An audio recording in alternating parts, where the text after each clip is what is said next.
Assalamualaikum warahmatullahi wabarakatuh. Selamat bertemu kembali dengan kelompok kami, yaitu kelompok 8.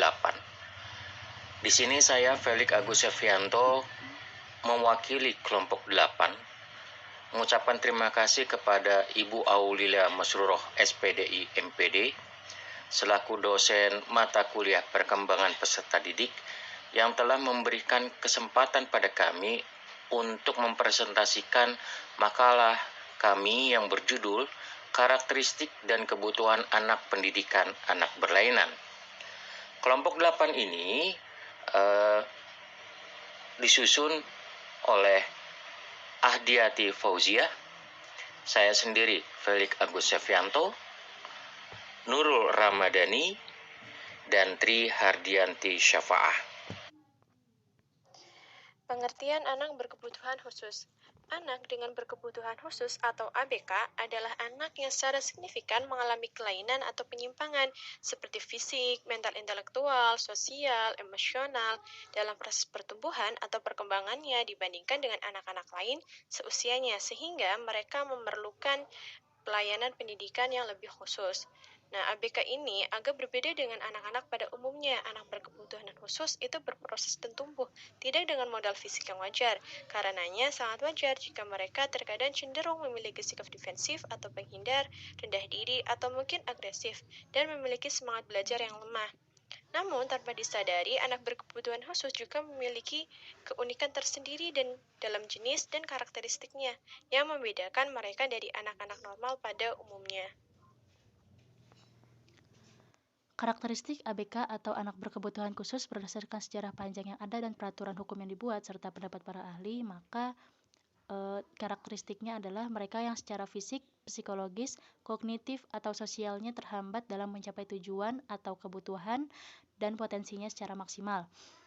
Juga anak-anak yang berbakat dengan inteligensi yang tinggi dan juga dapat dikategorikan sebagai anak berkebutuhan khusus atau luar biasa. Anak berkebutuhan khusus menurut Hallahan dan Kaufman memerlukan pendidikan dan layanan yang khusus agar potensi kemanusiaan yang mereka miliki dapat berkembang. Anak berkebutuhan khusus juga sudah jelas tampak berbeda dengan anak kebanyakannya. Misalnya, adanya keterbelakangan mental, ketidakmampuan belajar atau gangguan atensi, gangguan emosi atau perilaku, hambatan fisik, hambatan berkomunikasi, autisme, hambatan pendengaran, penglihatan, atau bakat dan kecerdasan yang istimewa. Kekhususan yang dikaitkan dengan perbedaan cara belajar tentunya memberikan dampak pada cara menginstruksikan yang berbeda dengan anak biasa. Kekhususan yang dialami setiap anak bisa jadi memiliki penyebab, tingkat keparahan, dampak bagi kemajuan pendidikan, dan dampak itu pun jadi berbeda jika dikaitkan dengan usia, jenis kelamin, dan lingkungan hidup anak tersebut masing-masing. Macam-macam dari anak berkebutuhan khusus dibagi menjadi 5. Yang pertama, anak dengan keterbelakangan mental. Yang kedua, anak dengan keterlambatan perkembangan fisik.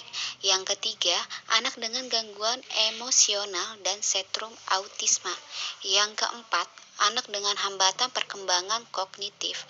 Yang kelima, anak berbakat dan cerdas istimewa.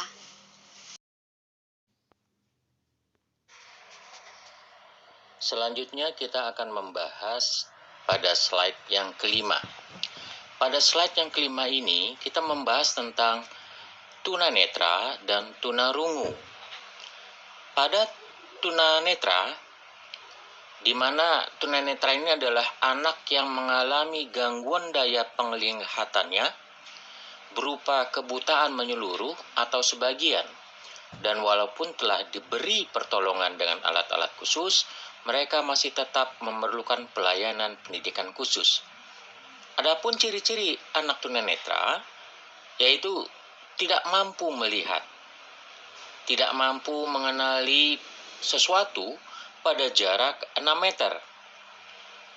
Adanya juga kerusakan nyata pada kedua bola mata, sering meraba-raba atau bahkan tersandung waktu berjalan, kemudian mengalami kesulitan mengambil benda kecil di dekatnya, lalu bagian bola mata yang hitam berwarna keruh atau bersisik atau kering, Kemudian ada pandangan hebat pada kedua bola mata, dan mata, khususnya yang mata hitam ini, bergoyang terus.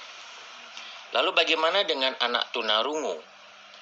Anak tunarungu adalah anak yang kehilangan seluruh atau sebagian daya pendengarannya sehingga tidak atau kurang mampu berkomunikasi secara verbal, dan walaupun telah diberikan pertolongan dengan alat bantu dengar, masih tetap memerlukan pelayanan pendidikan khusus. Pada slide kita bisa lihat ciri-ciri anak tunarungu adalah secara nyata tidak mampu mendengar, terlambatnya perkembangan bahasa, kemudian sering menggunakan isyarat dalam berkomunikasi, lalu kurang atau tidak tanggap bila diajak bicara. Uraian kata yang keluar tidak jelas, kemudian adanya kualitas suara yang monoton atau dalam hal ini mendatar, kemudian sering memiringkan kepala dalam usaha mendengar, atau bisa kita katakan suka mendongakkan kepada lawan bicara untuk lebih fokus lagi mendengar. Kemudian adalah banyaknya perhatian dari para tunarungu ini terhadap getaran. Demikian slide 5. Terima kasih. Tunagrahita. Tunagrahita adalah anak yang secara nyata mengalami hambatan dan keterbelakangan perkembangan mental intelektual jauh di bawah rata-rata. Sedemikian rupa sehingga mengalami kesulitan dalam tugas-tugas akademik. Ciri-ciri fisiknya adalah penampilan fisik tidak seimbang, misalnya kepala terlalu kecil atau besar, tidak bisa mengurus diri sendiri sesuai usia, perkembangan bicara atau bahasa terlambat, koordinasi gerakan kurang, sering keluar ludah dari mulut, dan anak kembar sedunia atau Down syndrome. Selanjutnya, tunadaksa. Tunadaksa adalah anak yang mengalami kelainan atau cacat yang menetap pada alat gerak, baik tulang, sendi, atau otot.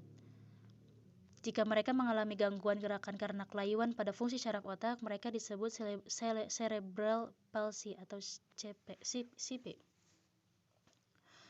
Ciri-cirinya adalah anggota gerak tubuh kaku, lemah atau lumpuh, kesulitan dalam gerak, terdapat bagian anggota gerak yang tidak lengkap atau tidak sempurna atau lebih kecil dari biasanya, terdapat cacat pada alat gerak, jari tangan kaku dan tidak dapat menggenggam, kesulitan pada saat berdiri, berjalan, duduk, dan menunjukkan sikap tubuh tidak normal, serta hiperaktif atau tidak dapat tenang. Selanjutnya, lamban belajar. Anak lamban belajar atau slow learner adalah anak yang memiliki potensi intelektual sedikit di bawah normal tetapi belum termasuk tunagrahita. Biasanya memiliki IQ sekitar 70-90. Biasanya mengalami hambatan atau keterlambatan berpikir, merespon rangsangan, dan adaptasi sosial, tetapi masih jauh lebih baik dibanding dengan tunagrahita dan sedikit lebih lambat dari yang normal. Mereka butuh waktu yang lebih lama dan berulang-ulang untuk menyelesaikan tugas-tugas akademik maupun non-akademik. Ciri-ciri anak lamban belajar yang pertama, rata-rata prestasi belajarnya selalu rendah atau kurang dari 6. Dalam penyelesaian tugas-tugas akademik sering terlambat dibandingkan dengan teman seusianya.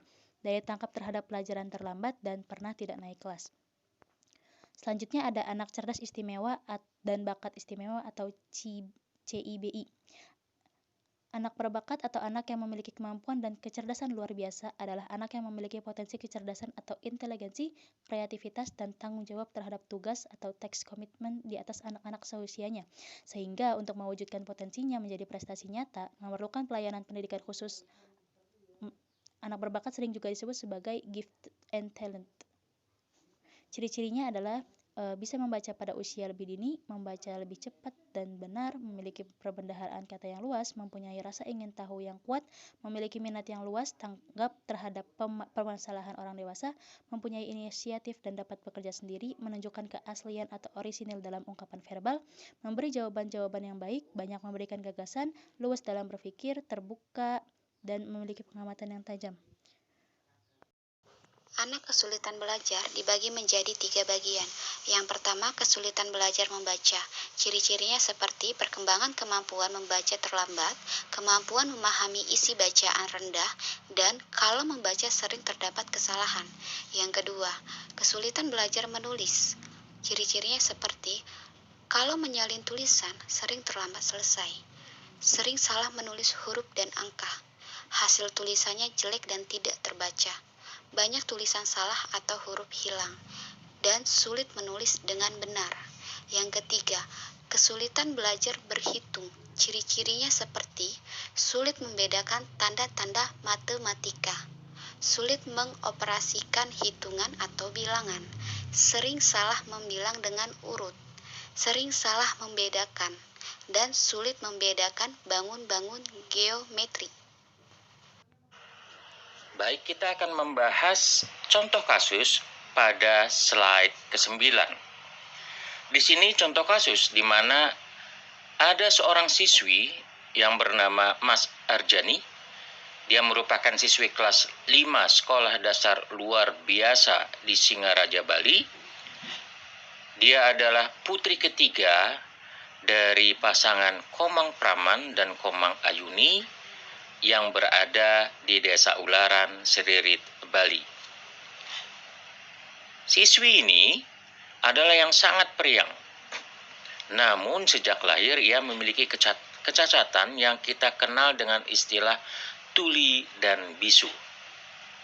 Tentunya bagi keluarga hal ini merupakan hal yang sangat menyedihkan, di mana anak perempuan ini tumbuh dengan kekurangan yang dimilikinya dan membedakannya dengan orang-orang di sekitarnya. Tapi kehebatan dari orang tua ini adalah mereka menerima kekurangan dari siswi atau Mas Arjani ini. Dan dengan sangat tegar, mereka menerima dan menyayanginya. Bahkan, keluarga Mas Arjani ini memberikan segala yang terbaik untuknya, termasuk juga memberikan pendidikan formal yang sesuai dengan kekukusannya. Sehingga di sini dapat kita lihat apapun bentuknya bahwa kepedulian kita terhadap beberapa anak yang berkebutuhan khusus atau berkelainan ini sangat paling utama adalah perhatian, kepedulian, dan rasa cinta kasih. Demikian contoh kasus dari slide ke-9. Pendidikan anak berkebutuhan khusus. Anak berkebutuhan khusus dengan segala karakteristik yang dimilikinya tetap menjadi perhatian bagi masyarakat dan pemerintah, sehingga harus diberikan kesempatan yang sama bagi mereka untuk mengenyam pendidikan dengan anak-anak pada umumnya. Maka dari itu, seorang guru atau pendidik harus memperhatikan beberapa hal untuk memberikan pendidikan bagi anak berkebutuhan khusus. Yang pertama adalah belas kasih dan tidak menghakimi. Guru harus sadar akan panggilannya sebagai seorang pendidik, sehingga guru dapat mendidik dengan penuh kasih. Tidak boleh ada penghakiman di dalam proses pembelajaran tersebut, dan karena hal tersebut akan menghambat kreativitas siswa. Di dalam pembelajaran anak ABK, guru harus memahami karakter dan kepribadian masing-masing anak, sehingga guru akan mencoba menghargai karakteristik anak tersebut dan memahami kebutuhan mereka, serta memperlakukan mereka dengan penuh passion. Yang kedua, responsif, tidak diam saja atau reaktif. Guru untuk anak berkebutuhan khusus harus peka terhadap perilaku anak yang unik dan cenderung tidak terkontrol. Di dalam memaknai setiap perilaku yang muncul, guru diharapkan memikirkan terlebih dahulu setiap respon dan reaksi terhadap perilaku muridnya. Jangan terlalu cepat bertindak karena hal tersebut akan mempengaruhi perkembangan siswa. Selanjutnya, pengetahuan dan refleksi diri. Guru harus berusaha memiliki pemahaman yang utuh tentang dirinya dan mencoba melakukan refleksi ketika berinteraksi dengan anak-anak berkebutuhan khusus. Guru harus melakukan refleksi yang mendalam terhadap setiap kondisi yang ada, apa yang terjadi, apa yang harus dilakukan, apa dampaknya terhadap anak berkebutuhan khusus yang sedang ditangani. Dan terakhir, interpretasi pikiran, perilaku siswa, atribusi, dan berpikir dialektis. Di dalam memahami perilaku seorang anak, terutama perilaku pada anak berkebutuhan khusus, guru harus berpikir secara atribusi dan dialektik.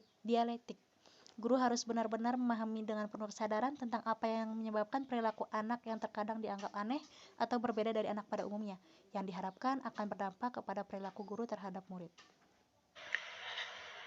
Demikian yang ingin kami sampaikan. Semoga mata kuliah ini dapat bermanfaat bagi rekan-rekan semua rekan-rekan mahasiswa Universitas Indah Prasta PGRI.